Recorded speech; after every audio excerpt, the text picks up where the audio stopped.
The city's heartbeat was a low, distant hum, a stark contrast to the storm raging inside Detective Daniel Reyes's mind. Sleep was a luxury he couldn't afford. Not tonight. He sat in his parked car, the urban glow painting, fleeting patterns across the worn leather of the steering wheel. Lucas Ward's final, taunting words echoed in the silence, each syllable a drop of ice watered down his spine. "I'm only the beginning."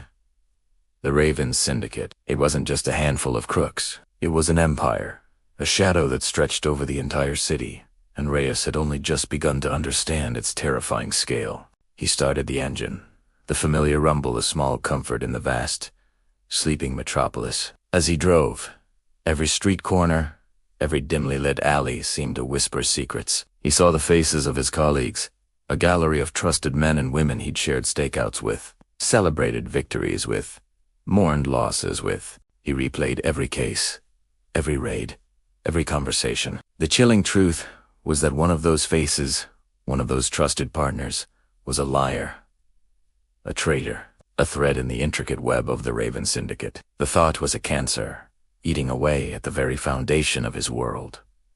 Who was it? Who was the snake in his own garden? Just as the first rays of dawn painted the sky in shades of gray and orange, his phone buzzed, shattering the quiet. A dispatch call, a black SUV, discovered near the derelict, forgotten docks on the city's edge. It was a smoldering wreck, the acrid smell of burnt metal and rubber still hanging in the salty air. Reyes arrived to find the scene cordoned off. The vehicle was charred beyond recognition, a skeleton of steel against the rising sun. Forensics were already at work, their movements precise and methodical. The report was quick and unsettling. The trunk wasn't empty. There was no body, no victim, just a small, ornate wooden box, miraculously untouched by the flames. Reyes approached, his breath catching in his throat. He put on a pair of gloves, his hands steady despite the tremor he felt inside.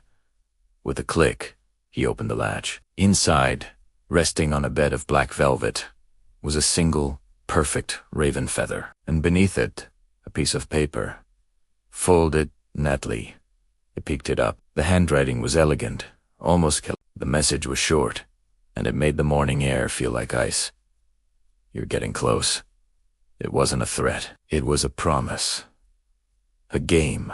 The Raven was watching his every move, anticipating his every step.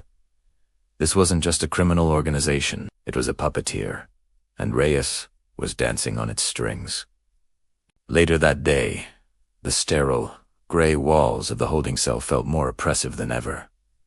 Reyes faced Lucas Ward again. The man's face was a canvas of purple and blue bruises, a testament to his resistance, but his eyes held a triumphant gleam. A slow, chilling smile spread across his lips as Reyes entered. The air grew thick, heavy with unspoken menace. "He knows you," Lucas whispered, his voice a raspy, conspiratorial hiss that seemed to crawl under Reyes's skin.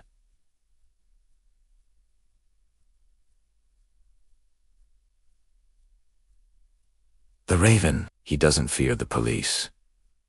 He owns them. Lucas's smile widened, a cruel, mocking gesture. "Give me a name," Reyes demanded, his voice low and dangerous. He leaned closer, trying to break through the man's unnerving confidence, but Lucas just laughed, a dry, rattling sound that echoed off the concrete walls. "A name?" "Oh, you already know him. You've had coffee with him. You've shaken his hand. You've trusted him with your life." Reyes felt a jolt, a physical shock, as if he'd touched a live wire. He stumbled back a step, the implications of Lucas's words crashing down on him like a tidal wave. Someone high-ranking. Someone respected. Someone he looked up to. His mind raced, flipping through the faces of his superiors. His men. It couldn't be. Suddenly, a piercing, high-pitched alarm shattered the tense silence. Beep, beep, beep. Red lights flashed frantically down the hallway. Strange. A sweet-smelling haze began to seep into the air from the vents. Guess someone had compromised the building's air filtration system. Reyes' training kicked in, but it was too late for Lucas. He choked, his eyes widening in a mixture of shock and agony. He collapsed to the floor, his body convulsing. Reyes rushed to the cell door, pounding on the reinforced glass, shouting for medics, for backup, for anyone. Lucas clawed at his own throat, his breath coming in ragged, desperate gasps. He looked at Reyes, a flicker of something fierce, regret, in his dying eyes. With his last ounce of strength, he forced out a final, broken whisper, a name that would shatter Daniel Reyes's world into a million irreparable pieces. The Chief is the Raven. Reyes froze. The world stopped spinning. The alarms, the flashing lights, the shouting gazette, all faded into a distant, muffled roar. Chief Marlowe, his boss, the man who had personally assigned him to the Raven case, the man who had placed a comforting hand on his shoulder after his partner, Carter, was killed by the Syndicate, the man who had praised his progress, who had urged him to be careful. The horrible, sickening truth hit him with the force of a physical blow. All this time, he hadn't been hunting the killer. He had been taking orders from him. He had been a pawn in the Raven's twisted game from the very beginning. The hunter had become the hunted, and the most dangerous predator in the city was the one who held his leash. Thank you so much for watching. We're just getting started on this incredible journey. If you're as hooked as we are and need to know what happens next, make sure you hit that subscribe button and turn on notifications so you don't miss a single moment. We'll see you in the next episode.